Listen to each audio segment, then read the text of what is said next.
नमस्कार दोस्तों, स्वागत करता हूँ आप सभी का द लॉजिकल स्पीकर पे। और स्टॉक मार्केट की बात की जाए तो स्टॉक मार्केट में दो तरीके से जो है स्टॉक में हमें परफॉर्मेंस अच्छी देखने को मिलती है।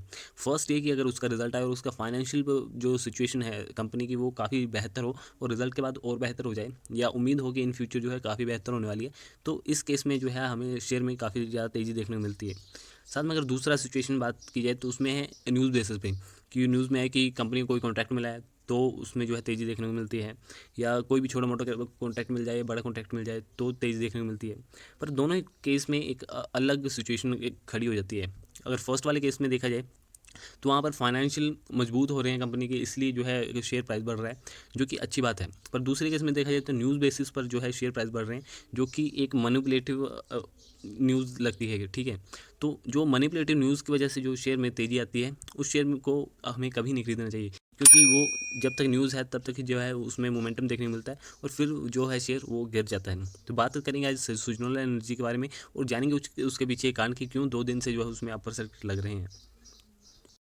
तो हम यहाँ पर आ गए हैं सुजनोल एनर्जी के चार्ट पैटर्न पे, और आज देख सकते हो कि 9.5% के आसपास जो है यहाँ पर तेज़ी देखने को मिली है। जो क्लोजिंग है 7 रुपये 5 पैसे पर जो है आज के दिन की देखने को मिल रही है। ठीक है, अगर मैं 5 दिन का यहाँ पर चार्ट पैटर्न ओपन करूँ तो यहाँ पर आप देख सकते हो कि पिछले 2 दिनों से लगातार जो है यहाँ पर तेज़ी देखने को मिल रही है, जो कि अगर 2 दिन में टोटल तेज़ी अगर देखी जाए तो वो है 22% से भी ज़्यादा।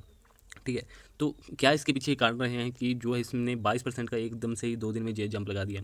तो अगर एक बार हम इसके ऑल टाइम चार्ट पैटर्न को अगर देख लें तो यहाँ पर आप देख सकते हो कि कंपनी में बिल्कुल बर्बाद हो चुकी है कंपनी। ठीक है, पर फिर भी अगर इस मोमेंटम पर देखा जाए, मतलब कि अगर टाइम फ्रेम को छोटा कर दिया जाए और पिछले 2-3 दिन या एक महीने के पीछे के चार्ट पैटर्न को देखा जाए, तो उसमें काफ़ी ज़्यादा हमें तेज़ी देखने को मिल रही है, जो कि तेज़ी यहाँ पर 6 महीने में हमें 2 बार देखने को मिल चुकी है। फर्स्ट तेज़ी जो जनवरी 2021, मतलब कि जब ये नए साल स्टार्ट हुआ था 2021 का, तब भी देखने को मिली थी, और ये फिर से जो है तेज़ी हमें यहाँ पर दोबारा से देखने को मिल रही है। तो पिछली बार तेज़ी आई थी और उसके बाद से गिर के जो है ये शेयर फिर 400 रुपये के आसपास पहुँच गया था, पर फिर अब तेज़ी देखने को मिल रही है और अभी क्लोजिंग जो है 7 रुपये पर देखने को मिल रही है। तो यहाँ पर फर्स्ट क्वेश्चन क्रिएट होता है कि क्या सर इसमें इन्वेस्ट करें हम या नहीं करें, क्योंकि अगर प्राइस मोमेंटम अच्छा मिल रहा है तो हमें इन्वेस्ट करना चाहिए। पर मैं यहाँ पर कुछ बोलूँगा नहीं, पर आपको कुछ दिखाऊंगा और उसके बाद से ही आप खुद डिसीजन लेना कि यहाँ पर इन्वेस्ट करना है या नहीं। तो चलते हैं हमें फर्स्ट इसके फाइनेंशियल पे, और उसके बाद हम प्रोमोटर होल्डिंग जो चेक करेंगे पिछले 1 साल की। तो यहाँ पर हम रिवेन्यू पर फर्स्ट देखते हैं। तो रिवेन्यू आप देख सकते हैं 2017 के बाद जो है लगातार गिरता गिरता जो है 2020 में 2,972 करोड़ तक पहुँच गया था। ठीक है, अगर यहाँ पर नेट प्रॉफिट की अगर बात की जाए तो नेट प्रॉफिट यहाँ पर आप देख सकते हो कि नेगेटिव में है। तो ठीक है, यहाँ से 2017 से इसका जो प्रॉफिट है वो गिरना स्टार्ट हुआ। 2018 में -390, 2019 में -1531, और यहाँ पर 2020 में जो लेटेस्ट है हमें -2691। तो अगर बात करें प्रोमोटर होल्डिंग की, तो यहाँ पर आप देख सकते हो कि पिछले साल जो प्रोमोटर होल्डिंग थी वो 19.79% थी, जिसमें से कि 76.34% जो शेयर थे वो जो थे प्लेस थे, मतलब गिरवी रखे हुए थे।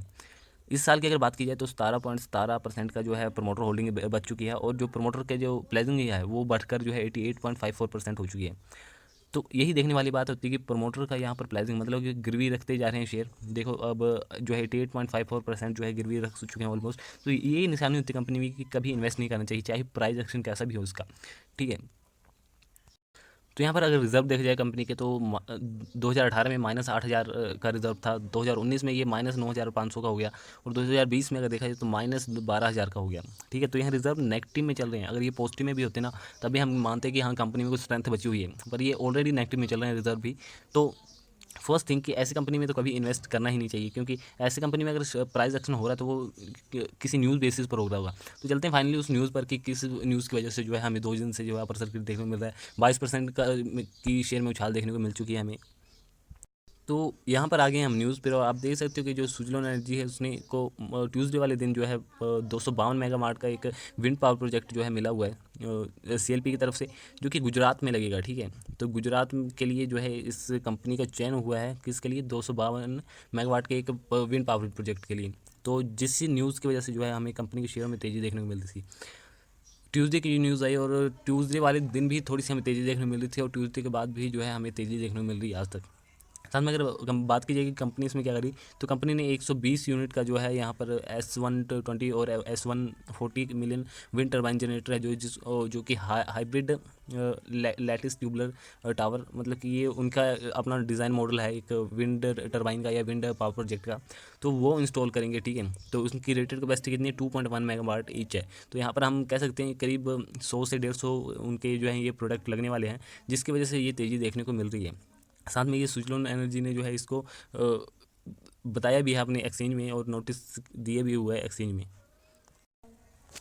तो यहाँ पर मैं हमेशा कहता हूँ कि कभी भी न्यूज़ बेसिस पर जो है हमें इन्वेस्टमेंट नहीं करनी चाहिए, क्योंकि न्यूज़ बेसिस पर इन्वेस्टमेंट होगी, हो सकता है अभी न्यूज़ आई है कि हाँ ये प्रोजेक्ट मिला है, हो सकता है कि 5-6 दिन बाद या महीने बाद अगर ये प्रोजेक्ट कैंसिल हो गया गवर्नमेंट की तरफ से, तो ये कंपनी का शेयर जो बढ़ा हुआ था, अगर हमने इस वैल्यू पर खरीद के रखा तो यहाँ से गिर के यहाँ पर आ जाएगा और हमारा पैसा फिर से फंस जाएगा। इसलिए मैं हमेशा रिकमेंड करता हूँ कि अच्छी कंपनी में इन्वेस्ट करो, लार्ज कैप मिड कैप में इन्वेस्ट करो, ताकि हमें अच्छी ग्रोथ मिल सके। और अच्छी कंपनी का बैलेंस शीट देखने से ही पता लग जाता है कि कौन सी अच्छी कंपनी है। ठीक है, फाइनेंशियल स्टेटमेंट देखो कंपनियों के, अगर उसमें ग्रोथ दिख रही है, कहीं पर नेट प्रॉफिट में इजाफा दिख रहा है, या उन्हें कंसिस्टेंसी दिख रही है अगर नेट प्रॉफिट में या रिवेन्यूज़ में, तो उन्हीं कंपनी में हमें इन्वेस्ट करनी चाहिए, ताकि हमारा जो फ्यूचर थोड़ा सिक्योर हो गया, हाँ फ्यूचर में हमें जो है लॉस नहीं होगा।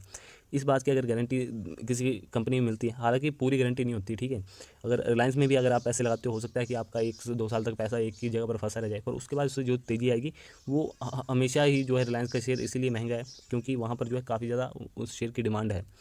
ठीक है, तो आशा करता हूँ कि आपको इस वीडियो से कुछ समझ आया होगा, और अगर वीडियो अच्छी लगी तो जरूर लाइक करें, साथ में शेयर करें अपने दोस्तों के साथ, और चैनल को सब्सक्राइब कर दें, साथ में बेल आइकन को प्रेस कर दें ताकि आने वाली वीडियोज़ की नोटिफिकेशन आपको मिलती रही। तो मिलते हैं नेक्स्ट इस वीडियो में, तब तक के लिए धन्यवाद।